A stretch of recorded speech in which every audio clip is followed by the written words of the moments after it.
नमस्कार, news room live में आपका स्वागत है और मैं हूं आपके साथ शीतल शर्मा और मेरे साथ मेरी सहयोगी शिपवन शर्मा। न्यूज रूम लाइव की शुरुआत करेंगे, लेकिन उससे पहले आपको सीधे लिए चलते हैं उत्तर प्रदेश के वाराणसी, जहां पर आज प्रधानमंत्री मोदी का दौरा है। पीएम मोदी वाराणसी पहुंच चुके हैं। उससे पहले सीएम योगी आदित्यनाथ इस वक्त संबोधन कर रहे हैं। सीएम योगी क्या कुछ कह रहे हैं, आइए आपको पहले वो सुनाते हैं।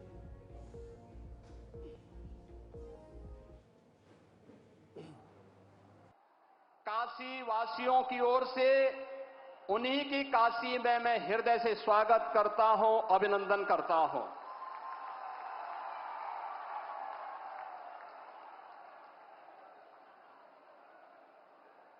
मंच पर उपस्थित उत्तर प्रदेश सरकार में मंत्रिमंडल के मेरे वरिष्ठ सहयोगी उप मुख्यमंत्री द्वय श्री केशव प्रसाद मौर्य जी, श्री ब्रजेश पाठक जी, मंत्रिमंडल के अन्य सहयोगीगण श्री सूर्य प्रताप शाही जी, श्री सुरेश खन्ना जी, श्री अनिल राजभर जी, श्री रविंद्र जायसवाल जी, श्री दयाशंकर मिश्रा दयालु जी, भारतीय जनता पार्टी के प्रदेश के अध्यक्ष चौधरी भूपेंद्र सिंह जी, सभी माननीय जनप्रतिनिधिगण और काशी से यहां पर उपस्थित काशी के मेरे सभी उपस्थित बहन और भाइयों और प्रदेश भर के अलग अलग कृषि विज्ञान केंद्र, ब्लॉक मुख्यालय, ग्राम पंचायतों पर उपस्थित सभी माननीय जनप्रतिनिधि और उपस्थित अन्नदाता किसान बहन और भाइयों, आदरणीय प्रधानमंत्री जी की आज काशी में उपस्थिति और उनका मार्गदर्शन इस सावन के पावन मास में ऐसे समय में हुई है जब बहन और भाइयों पूरी दुनिया ने ऑपरेशन सिंदूर के माध्यम से भारत के सामर्थ्य और भारत की शक्ति का एहसास किया है।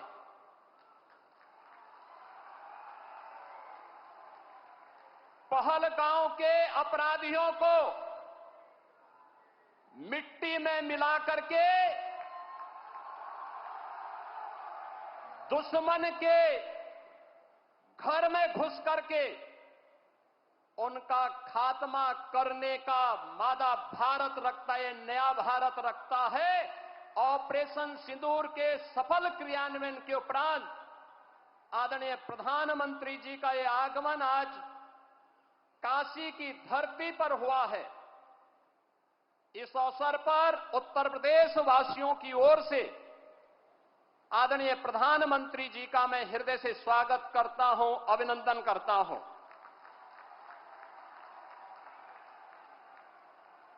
आदरणीय प्रधानमंत्री जी दुनिया के सबसे लोकप्रिय राजनेता हैं। आपने देखा होगा पिछले 11 वर्ष में दुनिया के 4 दर्जन से अधिक देशों ने अपना सर्वोच्च नागरिक सम्मान आदरणीय प्रधानमंत्री जी को समर्पित किया। लोक कल्याण के लिए, विश्व कल्याण के लिए उनकी दूरदर्शिता का लोहा आज पूरी दुनिया मानती है और उसका परिणाम अभी हाल ही में जुलाई मास में आपने देखा होगा। त्रिनिदाद एंड टोबैगो, ब्राजील तथा नामीबिया ने भी अकेले 4 देशों ने जुलाई मास में अपना सर्वोच्च नागरिक सम्मान आदरणीय प्रधानमंत्री जी को समर्पित करके 140 करोड़ भारतवासियों को गौरव के साथ आगे बढ़ने के लिए एक नए भारत को किस रूप में हम आगे बढ़ाएंगे, इसका एक नया विजन दिया है। यह हमारा सौभाग्य है कि देश की संसद में आदरणीय प्रधानमंत्री जी इस अविनाशी काशी का प्रतिनिधित्व करते हैं। काशी जिसके बारे में आदरणीय प्रधानमंत्री जी ने स्वयं इन शब्दों में व्यक्त किया है कि काशी की आत्मा सनातन है और आत्मीयता वैश्विक है। काशी पिछले 11 वर्षों में नूतन और पुरातन के साथ ही आध्यात्मिकता और आधुनिकता का एक नया संगम के रूप में दुनिया के लिए आकर्षण का केंद्र बनी हुई है। यह पहली बार हुआ होगा जब कोई प्रधानमंत्री अपने क्षेत्र में 51वां बार उपस्थित हो रहा होगा और वाराणसी में 51,000 करोड़ रुपए की परियोजनाएं इन वर्षों में यहां के लिए स्वीकृत हुई, जिनका पहले जिनमें से 34,000 करोड़ रुपए की परियोजनाओं का लोकार्पण आदरणीय प्रधानमंत्री जी के कर कमलों से जो समग्र विकास की एक नई अवधारणा के साथ काशी को पहचान दिला रहे हैं, उस पहचान के साथ काशी को आगे बढ़ाने का कार्य कर रहे हैं। तो 16,000 करोड़ रुपए से अधिक की परियोजनाएं आज प्रगति के अलग अलग चरणों में हैं और आज फिर जब प्रधानमंत्री जी का आगमन यहां हुआ है तो इस बार फिर से 2200 करोड़ रुपए की परियोजनाओं का उपहार अपनी काशी को देने के लिए आदरणीय प्रधानमंत्री जी का आगमन काशी में हुआ है। ये परियोजनाएं कनेक्टिविटी की भी है, जलापूर्ति की भी है।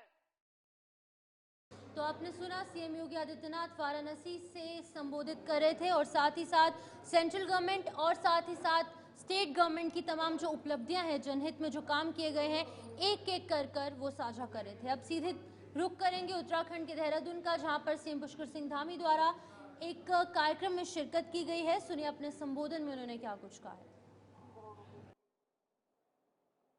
184 करोड़ से अधिक की सहायता राशि वितरित की जाएगी। इसके लिए मैं आदरणीय प्रधानमंत्री जी का और आदरणीय कृषि मंत्री जी का हृदय से आभार व्यक्त करता हूं। भाइयों बहनों, आज आदरणीय प्रधानमंत्री जी द्वारा गांव, गरीब और किसान को देश की आत्मा मानते हुए संकल्पित होकर किसानों की आय को दुगना करने तथा उनके जीवन को ऊंचा उठाने के लिए आदरणीय प्रधानमंत्री जी निरंतर कार्य कर रहे हैं। आज देश भर के 10 करोड़ किसानों को प्रधानमंत्री किसान सम्मान निधि योजना के माध्यम से आर्थिक सहायता प्रदान की जा रही है, जिसके अंतर्गत देश भर के किसानों को प्रतिवर्ष 6,000 रुपए को 3 किस्तों में उनके बैंक खातों में भेजा जाता है और आज इसी योजना की 20वीं किस्त जारी किए जाने के साथ ही देश के अन्नदाताओं को अब तक 4 लाख करोड़ रुपए की राशि वितरित की जा चुकी होगी, जिसमें से उत्तराखंड के किसानों को करीब 3300 करोड़ रुपए से अधिक की धनराशि प्राप्त हुई है।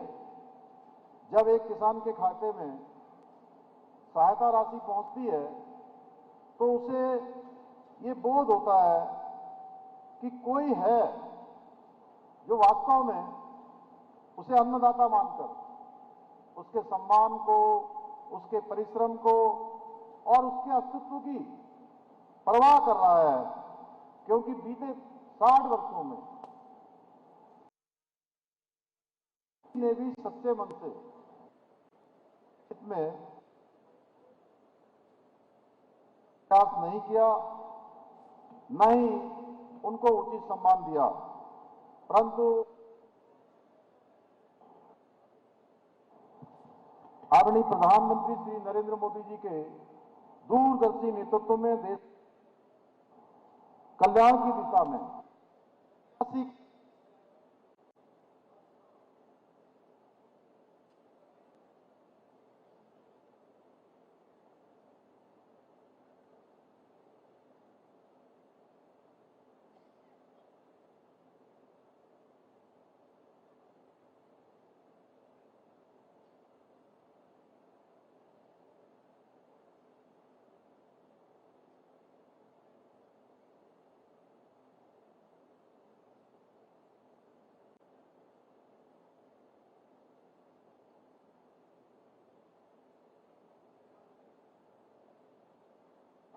6,000 रुपए को 3 किस्तों में उनके बैंक खातों में भेजा जाता है। और आज इसी योजना के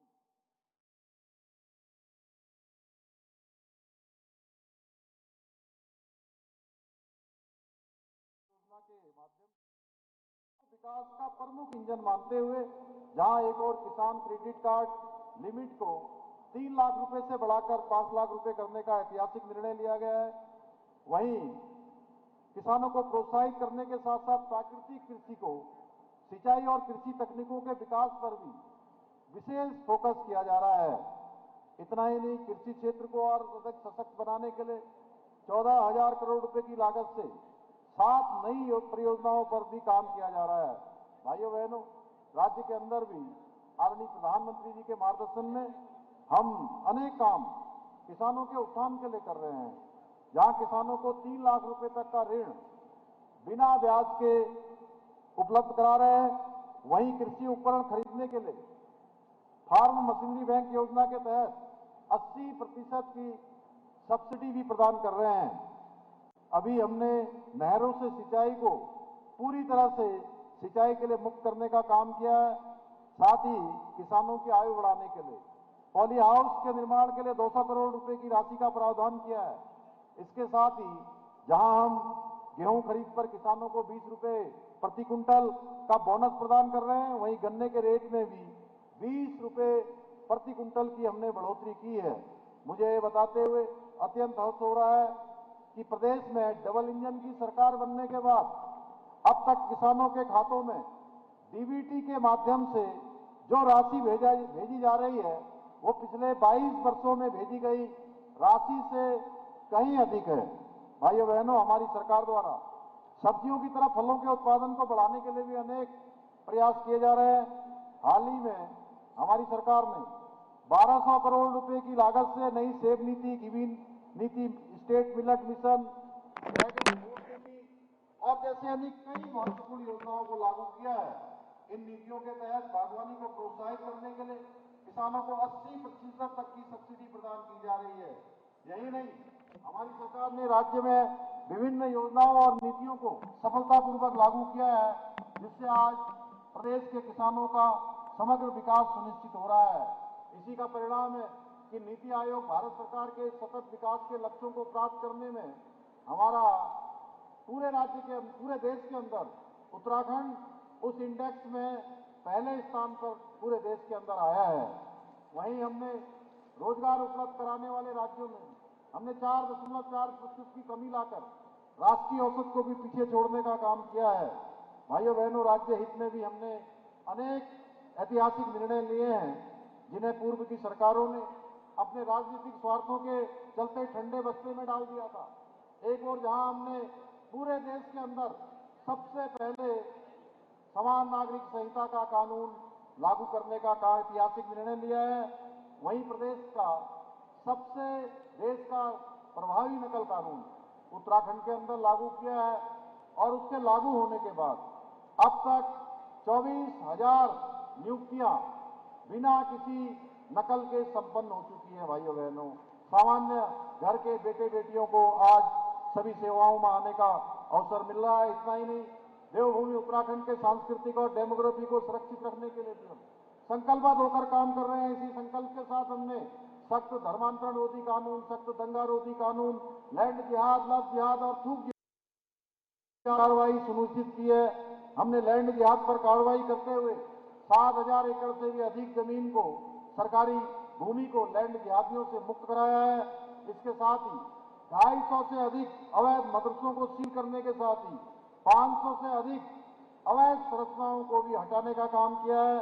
इतना ही नहीं, हमने प्रदेश में ऑपरेशन टॉल नेमी भी प्रारंभ किया है, जिसके माध्यम से हम राज्य में सनातन धर्म को बदनाम करने वाले पाखंडियों के खिलाफ सख्त कार्रवाई कर रहे हैं। भाइयों बहनों, यही नहीं, हमारी सरकार ने राज्य में रसूखदार भ्रष्टाचारियों के विरुद्ध भी कठोर कार्रवाई करके स्पष्ट कर दिया है कि उत्तराखंड में अब भ्रष्टाचार के लिए कोई स्थान नहीं है।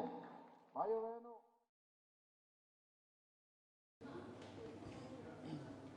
ये आप मुख्यमंत्री पुष्कर सिंह धामी को सुन रहे थे, लेकिन अब आपको सीधे लिए चलते वाराणसी, जहां पर पीएम मोदी पहुंचे हुए कुछ परियोजनाओं का शिलान्यास भी किया और साथ ही साथ किसान सम्मान निधि के तहत आज कई किसानों के खातों में सीधे उनकी राशि भी आज डालने का काम किया गया है। सीधी तस्वीरें आपके सामने वाराणसी से।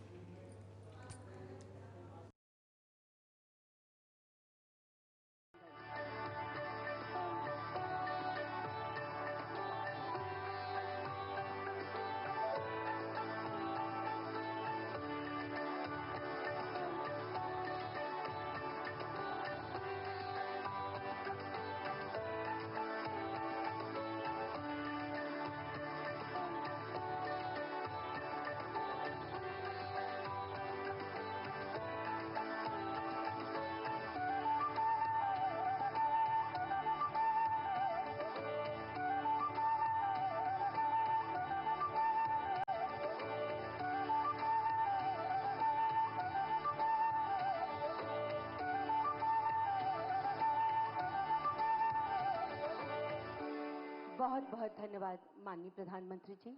और इन योजनाओं पर आधारित एक शॉर्ट फिल्म आइए देखते हैं। अपने आध्यात्मिक, धार्मिक एवं ऐतिहासिक महत्व के साथ साथ विकास पथ पर अग्रसर काशी ने विकास की वो यात्रा देखी है जो पहले सभी के लिए कल्पना मात्र थी। चाहे श्री काशी विश्वनाथ धाम हो या रुद्राक्ष अंतर्राष्ट्रीय convention centre, end to end connectivity हो या फिर स्वास्थ्य, शिक्षा समेत हर क्षेत्र का समग्र विकास, यहाँ हर ओर दिखता है एक ही प्रतिबिंब, वाराणसी के सांसद और देश के यशस्वी प्रधानमंत्री श्री नरेंद्र मोदी जी का विजन और काशी के विकास का अथक संकल्प आज काशी वासियों के जीवन को आसान बना रहा है और काशी प्रगति की नित नई ऊंचाइयों को छू रही है। आज इस विकास यात्रा में आदरणीय प्रधानमंत्री जी द्वारा वाराणसी को 2100 करोड़ से अधिक लागत की 50 से अधिक परियोजनाओं के शिलान्यास एवं लोकार्पण से समृद्ध किया जा रहा है। काशी में यातायात को सुगम और सुरक्षित बनाने के लिए 269 करोड़ की लागत से वाराणसी भदोई मार्ग का 4 लेन चौड़ीकरण कार्य तथा 42 करोड़ की लागत से मोहन सराय अदलपुरा मार्ग पर रोड ओवरब्रिज का निर्माण कार्य पूरा किया गया है।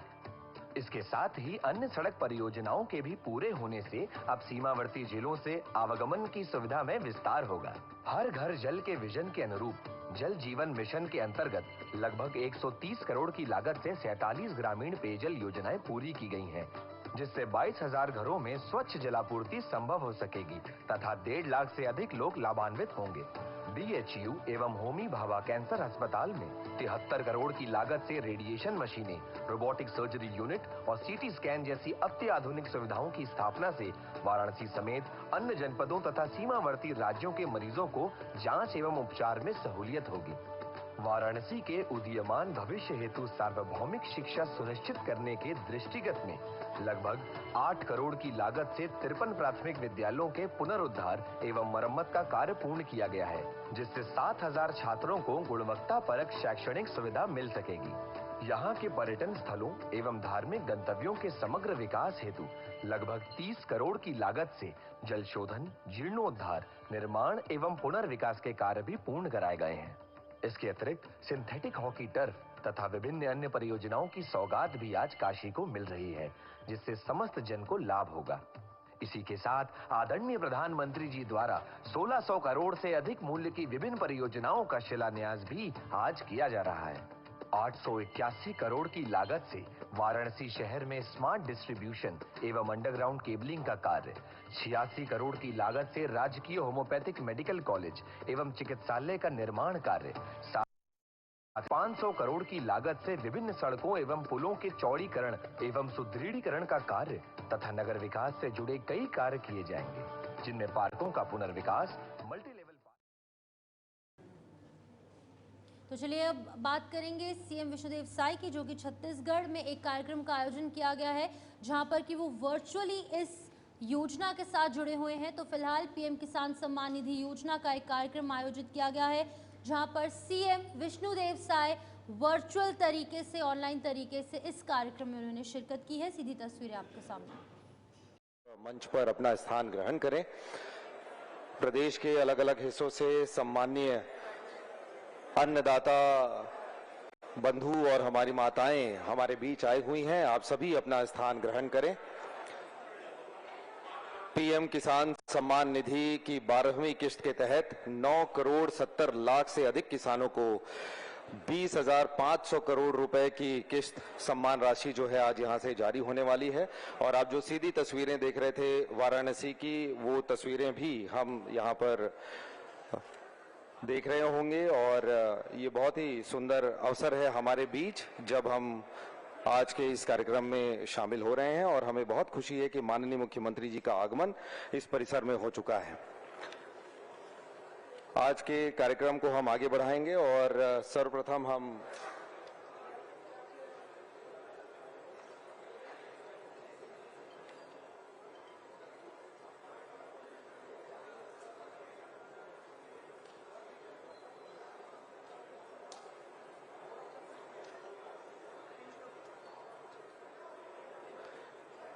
आज ये बहुत ही सुंदर अवसर है जब पीएम किसान सम्मान समारोह का आयोजन पूरे देश भर में किया जा रहा है और माननीय प्रधानमंत्री जी वाराणसी से देश को भी संबोधित कर रहे हैं, किसान भाइयों को संबोधित कर रहे हैं। और आज जो 20वीं किस्त है वो भी जारी की जाएगी और किसानों के खाते में सीधे उसे ट्रांसफर किया जाएगा।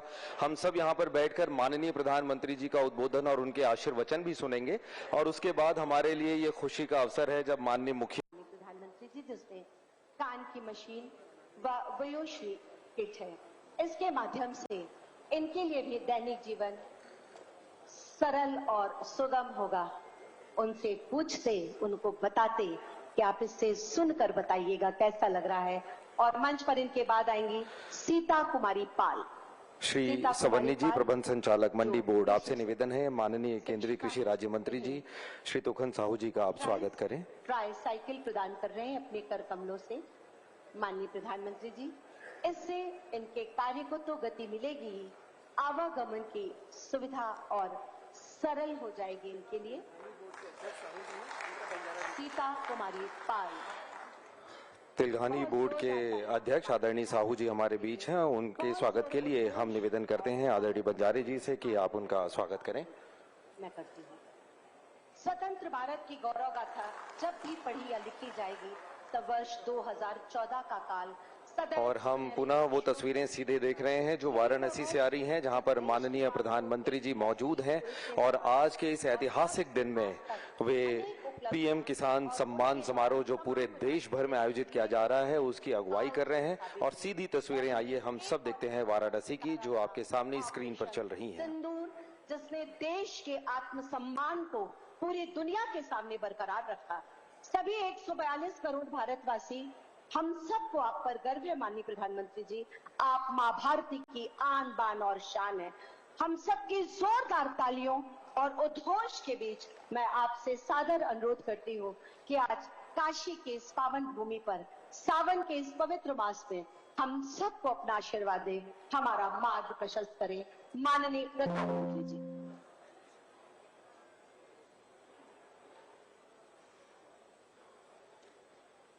नमः पार्वती पते हर हर महादेव।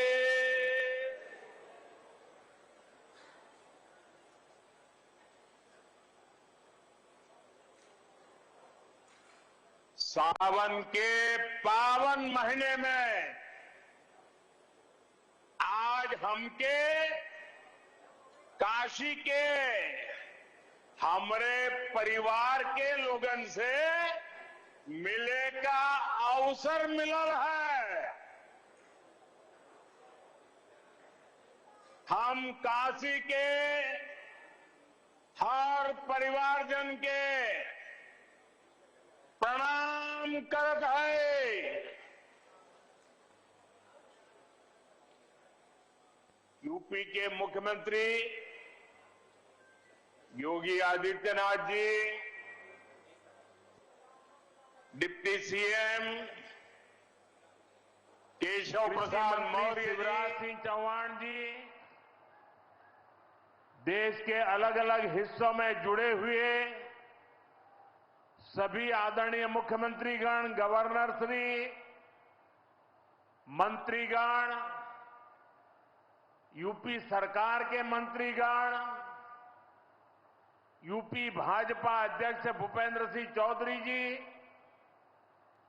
सभी विधायक एवं जनप्रतिनिधिगण और मेरे प्यारे किसान भाई और बहनों, और विशेष रूप से काशी के मेरे मालिक जनता जनार्दन,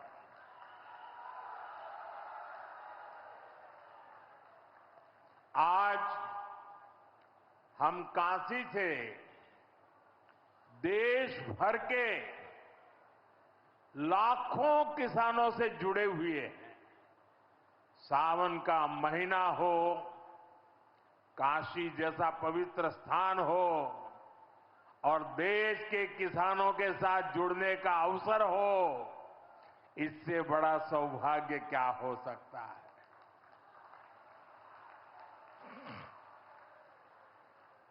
आज मैं ऑपरेशन सिंदूर के बाद पहली बार काशी आया हूं।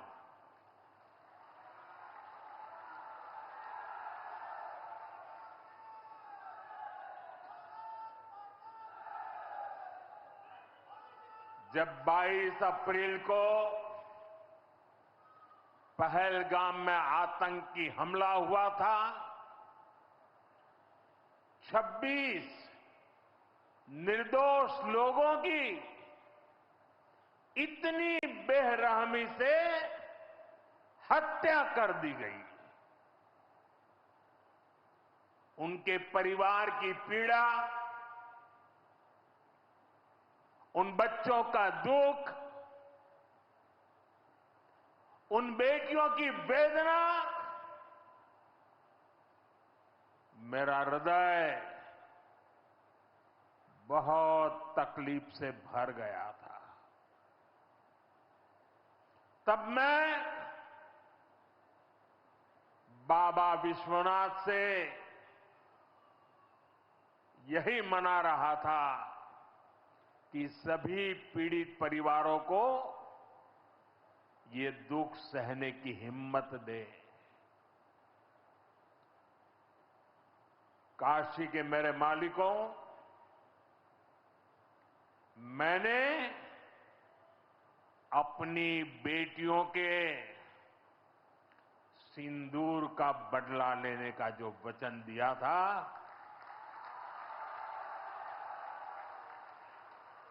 वो भी पूरा हुआ है।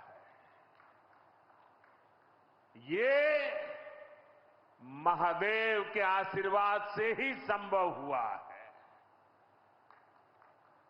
मैं ऑपरेशन सिंदूर की सफलता को उनके चरणों में समर्पित करता हूं।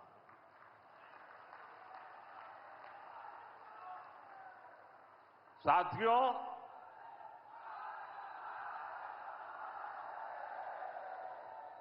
इन दिनों जब काशी में गंगा जल लेकर जाते हुए शिव भक्तों की तस्वीरें जब देखने का अवसर मिल रहा है, दिव्य तस्वीरें, और खासकर सावन के पहले सोमवार को जब हमारे यादव बंधु बाबा का जलाभिषेक करने निकलते थे, गौरी केदारेश्वर से कंधे पर गंगा जल लेकर यादव बंधुओं का समूह, कितना मनोरम दृश्य होता है। डमरू की आवाज, गलियों में कोलाहल, एक अद्भुत भाव विश्व पैदा होता है। मेरी भी बहुत इच्छा थी कि सावन के पवित्र महीने में बाबा विश्वनाथ और मार्कंडेय महादेव के दर्शन करूं, लेकिन मेरे वहां जाने से महादेव के भक्तों को असुविधा न हो, उनके दर्शन में बाधा न पड़े, इसलिए मैं आज यहीं से भोलेनाथ और मां गंगा को प्रणाम कर रहा हूं।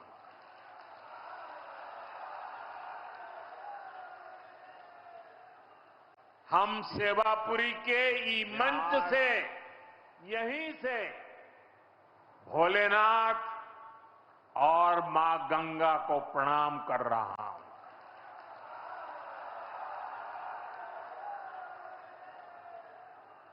हम सेवापुरी के ई मंच से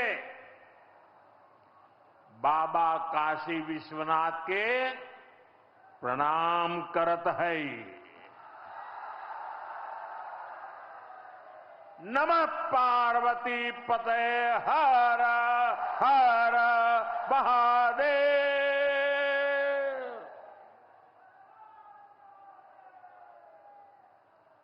साथियों, कुछ दिनों पहले मैं तमिलनाडु में था। मैं वहां 1000 साल पुराने एक ऐतिहासिक मंदिर गया था, गंगईकोंडा चोलापुरम मंदिर। ये मंदिर देश की शैव परंपरा का एक प्राचीन केंद्र है। ये मंदिर हमारे देश के महान और प्रसिद्ध महान राजा राजेंद्र चोल ने बनवाया था। राजेंद्र चोल ने उत्तर भारत से गंगा जल मंगवाकर उत्तर को दक्षिण से जोड़ा था। 1000 साल पहले अपनी शिव भक्ति और शैव परंपरा के जरिए राजेंद्र चोल ने एक भारत श्रेष्ठ भारत का उद्घोष किया। आज काशी तमिल संगमम जैसे प्रयासों के जरिए हम उसे आगे बढ़ाने का एक नम्र प्रयास कर रहे हैं।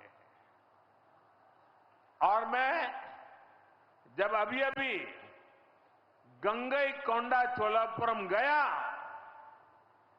तो मेरे लिए बहुत संतोष की बात है कि 1000 साल बाद आपके आशीर्वाद से मैं भी गंगा जल लेकर वहां गया था।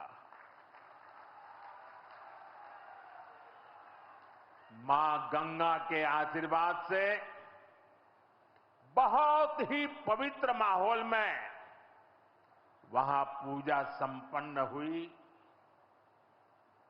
गंगा जल से वहां जलाभिषेक करने का सौभाग्य प्राप्त हुआ। साथियों, जीवन में ऐसे अवसर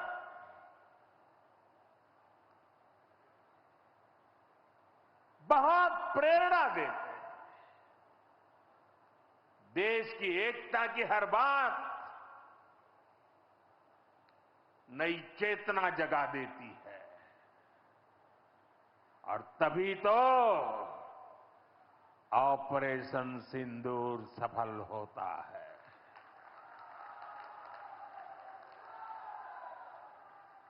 140 करोड़ देशवासियों की एकता ऑपरेशन सिंदूर की ताकत बन जाती है। साथियों, ऑपरेशन सिंदूर जवानों के पराक्रम का वो पल और आज किसानों को प्रणाम करने का अवसर। आज यहां एक विराट किसान उत्सव का आयोजन हो रहा है। देश के 10 करोड़ किसान भाइयों बहनों के खातों में 21,000 करोड़ रुपए पीएम किसान सम्मान निधि के रूप में भेजे गए हैं। और जब काशी से धन जाता है ना, वो तो अपने आप प्रसाद बन जाता है।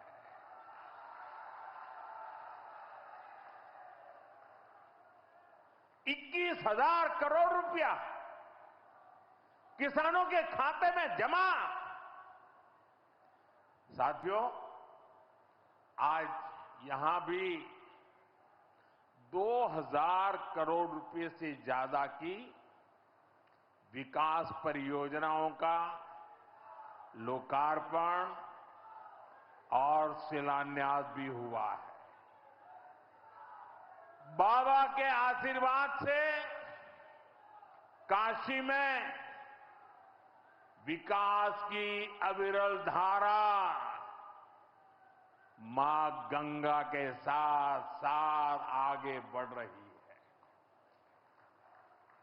मैं आप सभी को, देश के किसानों को बहुत बहुत बधाई देता हूं। अभी कुछ ही दिन पहले काशी में सांसद टूरिस्ट गाइड प्रतियोगिता भी आयोजित की गई थी। यानी स्पर्धा के द्वारा स्किल डेवलपमेंट, स्वयं प्रयास से स्किल डेवलपमेंट, उसके अनेक प्रयोग आज काशी की भूमि में हो रहे हैं। आने वाले दिनों में काशी सांसद फोटोग्राफी प्रतियोगिता, सांसद रोजगार मेला समेत कई और आयोजन भी होने वाले हैं। मैं यहां सरकार के सभी मुलाजिमों को, सरकार के सभी अधिकारियों को भी सार्वजनिक रूप से बहुत बहुत बधाई देता हूं, ताकि वे जनभागीदारी से युवा पीढ़ी को जोड़ करके ऐसे अद्भुत कार्यक्रमों की रचना करते हैं और सफलतापूर्वक उसको आगे बढ़ाते हैं। इस काम में जुड़े हुए सभी अधिकारी भी बहुत बहुत बधाई के पात्र हैं। जो ये प्रतियोगिता में हिस्सा ले रहे हैं, उनको भी मेरी बहुत बहुत शुभकामनाएं हैं। साथियों, हमारी सरकार निरंतर किसानों की खुशहाली के लिए काम कर रही है। पहले की सरकारों में किसानों के नाम पर हुई एक घोषणा भी पूरी होना मुश्किल होता था। लेकिन भाजपा सरकार जो कहती है वो करके दिखाती है। आज पीएम किसान सम्मान निधि सरकार के पक्के इरादों का उदाहरण बन चुकी है। भाइयों बहनों, आपको याद होगा 2019 में जब पीएम किसान सम्मान निधि शुरू हुई थी, तब सपा, कांग्रेस जैसे विकास विरोधी लोग, विकास विरोधी दल कैसी कैसी अफवाहें फैला रहे थे, लोगों को गुमराह कर रहे थे, किसानों को उलझन में डालते थे। कोई कहता था मोदी भले योजना लाया, लेकिन 2019 का चुनाव जाएगा, ये सब बंद हो जाएगा। इतना ही नहीं, मोदी ने जो पैसा अभी जमा किया है ना, वो भी वापस निकाल देगा। कैसा झूठ बोलते हैं। और यही देश का दुर्भाग्य है कि निराशा की गर्त में डूबा हुआ विरोधी मानसिकता वाले लोग ऐसी ही झूठी सच्चाई को लेकर के जी रहे हैं। ये सिर्फ किसानों से, देश के लोगों से झूठ बोल सकते हैं। आप मुझे बताइए, क्या इतने वर्षों में कभी एक भी किस्त बंद हुई क्या? पीएम किसान सम्मान निधि बिना ब्रेक के जारी है। आज तक 4.25 लाख करोड़ रुपए, आंकड़ा याद रखना, 4.25 लाख करोड़ रुपए किसानों के खाते में भेजे जा चुके हैं। जरा आप मेरे साथ बोलेंगे कितने? 4.25 लाख करोड़। कितने? कितने? कितने?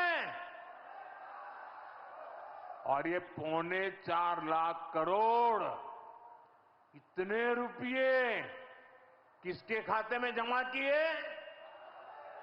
किसके खाते में जमा किए?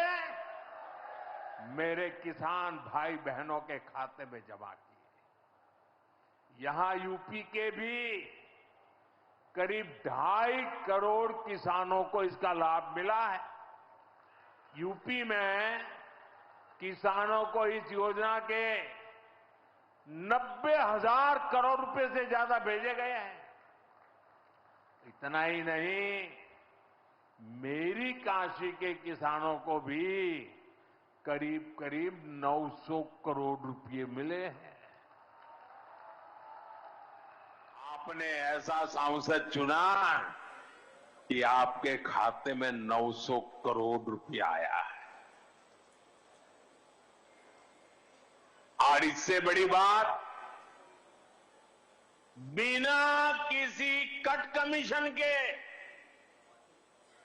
कोई बिचौलिया नहीं, कोई कट नहीं, कोई कमीशन नहीं, कोई पैसे की हेरा फेरी नहीं, सीधे ये पैसे किसानों के खाते में पहुंचे।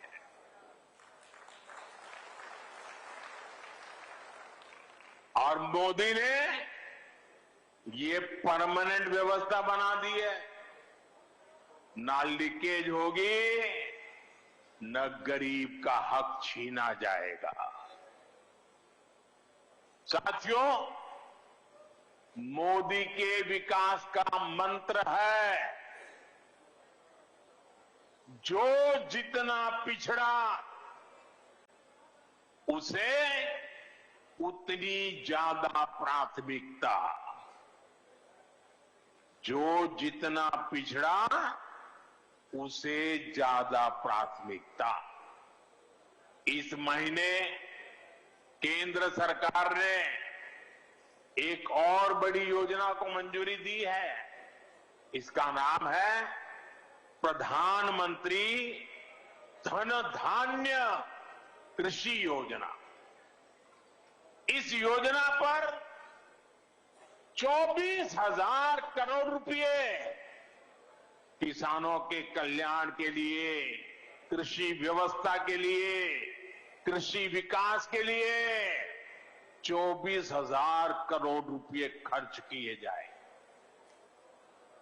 देश के ऐसे जिले जो पिछली सरकारों की गलत नीतियों के कारण विकास की राह में पिछड़ गए, पिछड़े रह गए, जो कृषि उत्पादन भी कम हो रहा है, जहां किसानों की आमदनी भी कम है, अरे कोई पूछने वाला नहीं था, उन जिलों पर प्रधानमंत्री धन धान्य कृषि योजना का फोकस होगा। इससे यूपी के भी लाखों किसानों को फायदा होगा। साथियों, किसानों के जीवन में बदलाव के लिए, उनकी आय बढ़ाने के लिए, खेती पर होने वाला खर्च कम करने के लिए एनडीए सरकार पूरी शक्ति से काम कर रही है, पूरी ताकत लगा रही है। हम बीज से बाजार तक किसानों के साथ खड़े हैं। खेतों तक पानी पहुंचे, इसके लिए देश में लाखों करोड़ रुपए की सिंचाई योजना चलाई जा रही है। साथियों, किसानों के सामने एक बड़ी चुनौती मौसम की होती रही। कभी ज्यादा बारिश हो गई, कभी ओला गिर गया, पाला पड़ गया। किसानों को इससे सुरक्षा देने के लिए पीएम फसल बीमा योजना शुरू हुई। इस योजना के तहत, यह आंकड़ा भी याद रखिए, इस बीमा योजना के तहत अब तक 2.25 लाख करोड़ रुपए, 2.25 लाख करोड़ रुपए से ज्यादा का क्लेम किसानों को दिया जा चुका है। बीमा के माध्यम से 2.25 लाख करोड़ रुपया, कितना बताएंगे? कितना? 2.25 लाख करोड़ रुपया।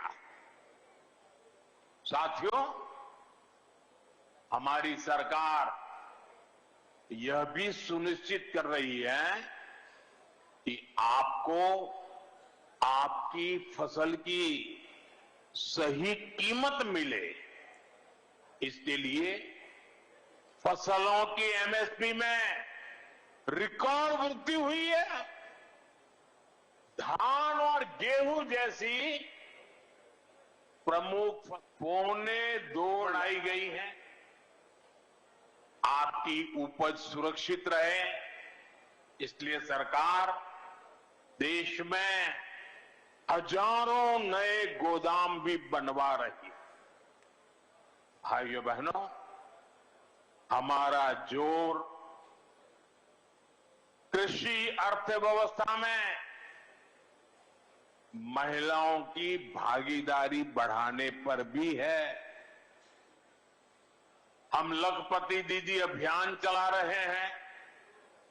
हमारा लक्ष्य देश में 3 करोड़ लखपति दीदी बनाने का है।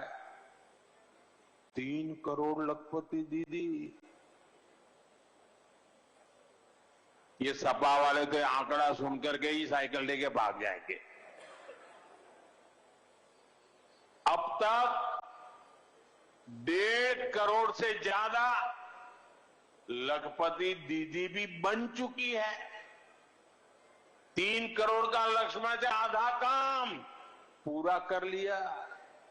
1.5 करोड़ गांव में काम करने वाली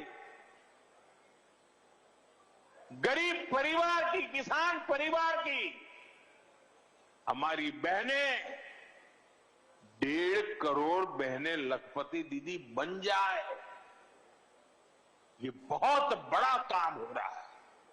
सरकार के ड्रोन दीदी अभियान ने भी लाखों बहनों की आय बढ़ाई है।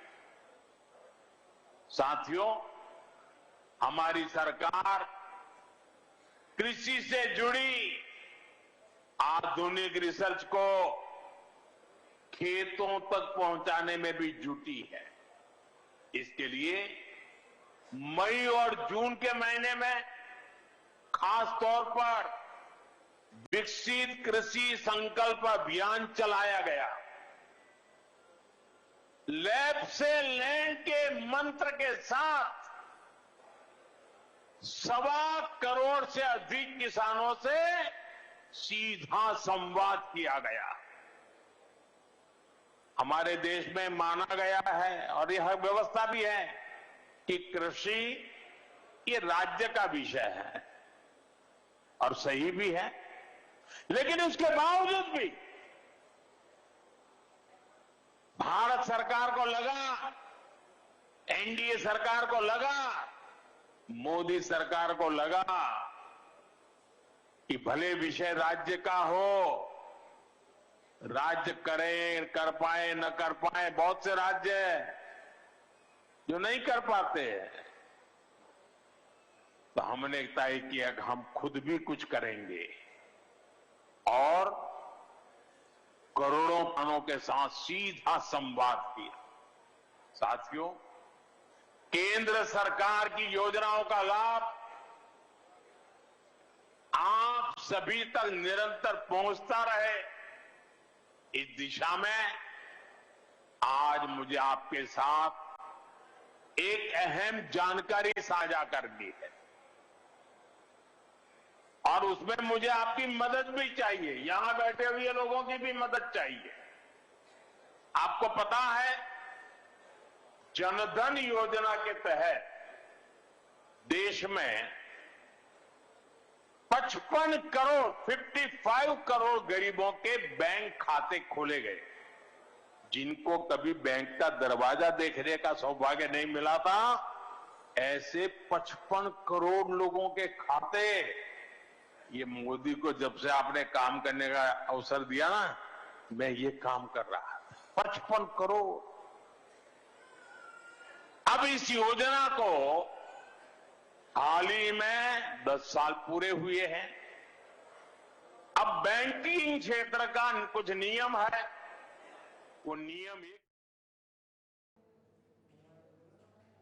तस्वीरें आप देख रहे थे वाराणसी से, जहां पर प्रधानमंत्री नरेंद्र मोदी उत्तर प्रदेश पहुंचे हैं। सीएम योगी आदित्यनाथ भी उनके साथ एक ही मंच पर मौजूद थे। तो चलिए अब बात करेंगे दिल्ली के हवाले से, जहां पर रमेश नगर राजौरी गार्डन में एक मॉक ड्रिल का आयोजन बीते दिन यानी कि 1 अगस्त को हुआ और इसके अंदर डीएम के साथ साथ एसडीएम भी मौजूद थी। उन्होंने इस मॉक ड्रिल के उद्देश्य के बारे में बताया और लोगों को क्या कुछ फायदा इससे होने वाला है वो भी जानकारी दी। तो आप ये खास रिपोर्ट देखिए। नमस्कार, मैं आर्यन त्यागी और आज आप देख रहे हैं JK 24x न्यूज़। जी, जैसा कि बड़ी खबर सामने आई कि अभी दिल्ली के अंदर सबसे बड़ी मॉक ड्रिल हुई है 1 अगस्त को। जी हाँ, अभी मैं मौजूद था राजौरी गार्डन की मॉक ड्रिल में, जहां पे रमेश नगर मेट्रो स्टेशन पे और पश्चिम विहार विद्यापीठ कॉलेज के अंदर भी ये मॉक ड्रिल हुई और हमारे एसडीएम ऑफिसर श्री नितिन शाक्या जी से भी हमने अभी बात करी और आइए जानते हैं उनकी राय कि क्या क्या चैलेंजेस और क्या क्या नए चीज़ उनको सीखने को मिली और आगे के लिए उनको क्या क्या नया करना चाहिए। कि आज हमारे साथ एसडीएम ऑफिस से नितिन साक्या सर जी हैं, जिन्होंने अभी रमेश नगर की मॉक ड्रिल में बड़ा ही योगदान दिया और वहाँ की मॉक ड्रिल को काफ़ी ही अच्छी तरह से निभाया। जी सर, जिस टाइम पे ये मॉक ड्रिल हो रही थी उस टाइम पे आपने वहाँ पे, जैसे कि वीडियो में दिखाया गया, आप वहाँ पे पूरे उसको सर्वे कर रहे थे और लोगों ने भी बताया कि काफ़ी अच्छे अच्छे काम वहाँ पे हुए, उनकी जो हेल्प वगैरह हुई है उसमें कोई दिक्कत नहीं आई। तो सर आप उनके बारे में क्या बताना? देखिए, सबसे इम्पोर्टेंट काम होता है कि सोसाइटी का पार्टिसिपेशन। तो हमारे पश्चिमी जिला के पहल है सुरक्षा साथी नाम से, जिसमें हम हर एक नागरिक को हम लोग बेसिक डिजास्टर मैनेजमेंट में ट्रेनिंग प्रोवाइड कर रहे हैं। उसको सीपीआर आता है, फर्स्ट एड आता है, सर्च एंड रेस्क्यू आता है, कभी गवर्नमेंट की तरफ से अलार्म बजता है तो उसमें क्या एक्शंस लेने हैं वो सब उनको पता होता है। तो अभी तक हम लोग 25,000 लोगों को ट्रेन कर चुके हैं। हमारा टारगेट है कि पूरे जिला में 25 लाख लोग हैं, उन सबको हम लोग ये ट्रेनिंग प्रोवाइड करें। तो यही लोग हैं जो कि असली आपदा में सबसे पहले फर्स्ट रिस्पॉन्डर होंगे। कहीं भी बिल्डिंग गिरती है तुरंत वहाँ पे पास में से घर में से ही वो रिस्पॉन्डर निकलेंगे। उसके बाद सेकंड होता है कि जो ऑफिसर्स हैं वो लोग पहुँचते हैं, जो डीडीएम में सेल होता है, डिस्ट्रिक्ट डिजास्टर मैनेजमेंट अथॉरिटी होती है, वहाँ पे एक कोऑर्डिनेटेड बॉडी रहती है, आईआरएस कमांड होती है। वहाँ से पुलिस, फायर सर्विसेज, दिल्ली जल बोर्ड, एमसीडी, सबके लोग तुरंत इंसिडेंट साइट पे पहुँचते हैं। सर वैसे अगर जब ये मॉक ड्रिल हो रही थी कुछ कुछ चीजें नई थी और कुछ चैलेंजेस भी देखने को मिलते हैं। सर आपको कुछ ऐसा चैलेंजेस दिखा उस टाइम? देखिए, हमने सबसे पहले तो ट्रैफिक को मैनेज किया, क्योंकि सबसे पहले जब कोई इंसिडेंस होता है तो वहाँ तक पहुँचने में ट्रैफिक वाला मेन इशू रहता है, तो उसको हमने समहाउ मैनेज किया। दिल्ली जैसी जगह पे ट्रैफिक का इशू बहुत रहता है। सेकेंड है कम्युनिकेशन का इशू। कम्युनिकेशन के लिए हम लोग को आपस में कम्युनिकेट करने में थोड़ी डिफिकल्टी होती है इन केस मोबाइल सर्विसेज ठप हो जाती हैं। तो हमने इस बार यही इंसिडेंस बनाया था कि मोबाइल सर्विसेज ठप हो गई हैं, हम लोग मोबाइल्स को यूज़ नहीं कर रहे थे, वायरलेस सेट्स को यूज़ कर रहे थे। तो आगे भी हम लोग कोशिश करेंगे कि इस तरह के वायरलेस सेट्स और लें और हमारी टीम के पास परमानेंटली रहें। अभी जो है वायरलेस सेट्स जो होते हैं पुलिस के, हम लोग वायरलेस सेट्स को यूज़ कर रहे थे। सेकेंडली कि जो हमारी सर्च एंड रेस्क्यू के जो प्रोसीजर थे उसमें हमने एंड तक उसको किया है। इनफैक्ट हमने डॉग स्क्वाड को भी बुलाया कि ताकि आखिरी में कोई भी एक जान अगर बच सकती है, कई बार एक्सीडेंट हो जाता है, बिल्डिंग्स गिर जाती हैं, तो डॉग्स होते हैं वो कहीं पे भी हार्ट बीट होती है उसको डिटेक्ट करके सूंघ के वहाँ तक हमको पहुँचा सकते हैं। तो उसको भी हमने यहाँ पे डिपेक्ट किया था। तो A to Z हमने सारी चीज़ों को सिस्टमेटिकली किया है इस बार। मैम जैसे कि इतनी सारी आपदा इनको लेके आई, जो मिसकम्युनिकेशन हुआ, तो उसके ऊपर भी आपकी अगली बार? हाँ, अगली बार हम जो वायरलेस कम्युनिकेशन है उसको हम थोड़ा और बेहतर तरीके से करेंगे। उसके बाद हमारे पास डिस्ट्रिक्ट कंट्रोल सेंटर जो है हमारा, जो हमारे डीएम ऑफिस में है, वहाँ पर भी जो वायरलेस सेट्स रहेंगे उनको हम प्रॉपर्ली चेक करेंगे, और ताकि पुलिस के साथ और बाकी पीसीआर के साथ हमारा प्रॉपर कोऑर्डिनेशन हो सके। Thank you ma'am. जैसा कि आज इतनी बड़ी मॉक ड्रिल को लेके जो इतना बड़ा पद उठाया गया, हमारी डीएम मैडम ने भी बताया, हमारे एसडीएम सर ने भी बताया, तो उसको लेकर पुलिस वालों की क्या राय थी? इसमें क्या क्या कुछ कमी आई या फिर कुछ आगे कुछ छूट गया जिसको लेके आगे आपकी तैयारी रहेगी, उसके बारे में क्या कहना चाहिए? देखिए, ऐसे होता है कि कोई भी आप इवेंट करते हैं उसमें कमियां भी रहती हैं और उसको इम्प्रूवमेंट करने के आगे हमारे पास चांस भी होते हैं। तो कुछ कमियां भी रही हैं, कुछ अच्छा बेहतर भी किया हमने पिछले पिछले टाइम से, तो वो ये चीजें सब चलती रहती है। और बाकी और सारी क्या क्या चैलेंजेस या फेसेस आप लोगों ने उस टाइम पर देखे? मतलब इसमें मॉक ड्रिल के अंदर, मॉक ड्रिल में देखो जी, हमने चैलेंज तो ये देखे कि जैसे अब यहाँ से गए हैं तो रास्ते में ट्रैफिक वगैरह होता है, तो अब ट्रैफिक के जो लोग हैं वहाँ रुक गए हैं, उनके अंदर पैनिक होता है, तो उनको थोड़ा अवेयर भी किया हमारे जैसे सिविल डिफेंस के जो लोग थे, तो लोगों को अवेयर कर रहे थे कि ये मॉक ड्रिल है, इसके अंदर ऐसा कुछ पैनिक होने की जरूरत नहीं है। तो ये हम अपनी प्रशासन की तैयारी देख रहे हैं कि हमारी तैयारी क्या है, तो आप इसलिए पैनिक ना हो, अपना नॉर्मल लाइफ में अपना काम करते रहिए, तो इसे डरने की जरूरत नहीं है। धन्यवाद। Thank you. सबसे हमें जो बहुत अच्छी चीज़ सीखने को मिली है वो एनडीआरएफ ने अपना एकदम मॉडर्न इक्विपमेंट के साथ में सर्च एंड रेस्क्यू किया है, जो कि बहुत ही एक सीखने वाली चीज़ और सराहनीय चीज़ है कि हमारी जो एनडीआरएफ है उसने एकदम लेटेस्ट टेक्नोलॉजी के साथ में ये मॉक ड्रिल कैरी आउट की है। बाकी जो सर वॉलंटियर्स और जो सिविल की जो टीम थी, उन लोगों ने आपका पूरा सपोर्ट दिया, उसमें कोई कमी? सिविल डिफेंस की टीम तो हमेशा ही it is the main part of the mock drill, लेकिन उसके साथ साथ जो स्पोर्टिंग डिपार्टमेंट होते हैं उन्होंने भी पूरे कोऑपरेशन के साथ में और बहुत मेहनत।